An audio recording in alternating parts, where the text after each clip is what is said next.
transmissions. Often, transmission refers to a gearbox that uses gears to provide speed and torque conversions between input and output. First, let's have a quick look at the basic principle of transmissions. For that purpose, a very simple two-speed gearbox will be explained. Two gear wheels are machined into the output shaft. The other two wheels are mounted on a spline shaft.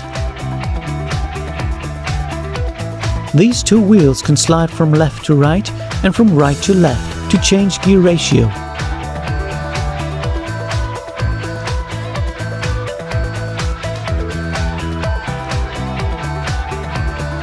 In this example, the engine generates a rotational speed for the input shaft of 2000 rotations per minute. In first gear, the gear ratio is 2 because the driven gear is twice as big as the driver gear. Consequently, the input speed of 2000 rotations per minute is decreased to an output speed of 1000 rotations per minute. Shifting from first to second gear in this transmission is only possible when the engine stops.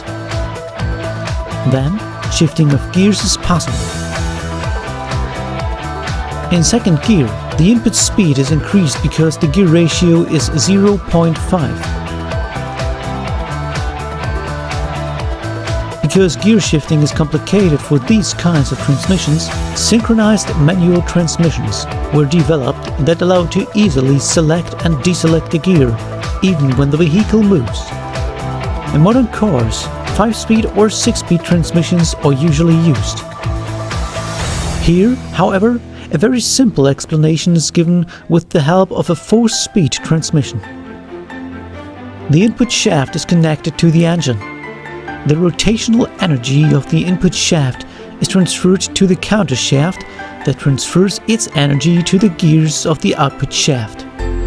The output shaft is connected to the wheels of the vehicle. The power flow between input shaft and engine can be adjusted through a friction clutch.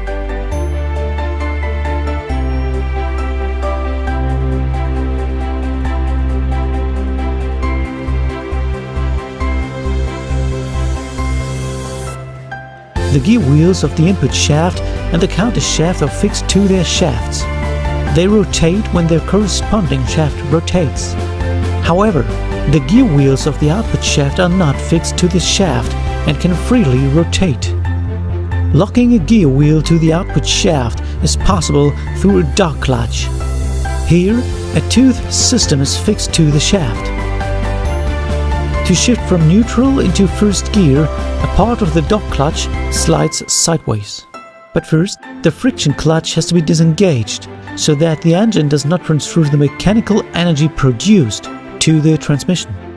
The friction clutch can be engaged by the driver as soon as the dog clutch is fully engaged. Now, the energy produced by the engine is transmitted to the transmission. Then, the transmission transfers the energy through the counter shaft and the output shaft to the wheels, so the vehicle begins to move.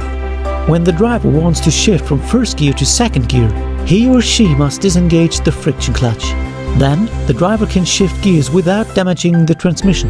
Here, the tooth system of the second gear and the tooth system of the output shaft will be synchronized to correctly match the speed of the gear to that of the shaft as the gear is engaged. When the friction clutch is engaged by the driver, the energy is transferred to the transmission and, consequently, to the wheels of the vehicle. The same is true for shifting from second to third gear and from third to fourth gear.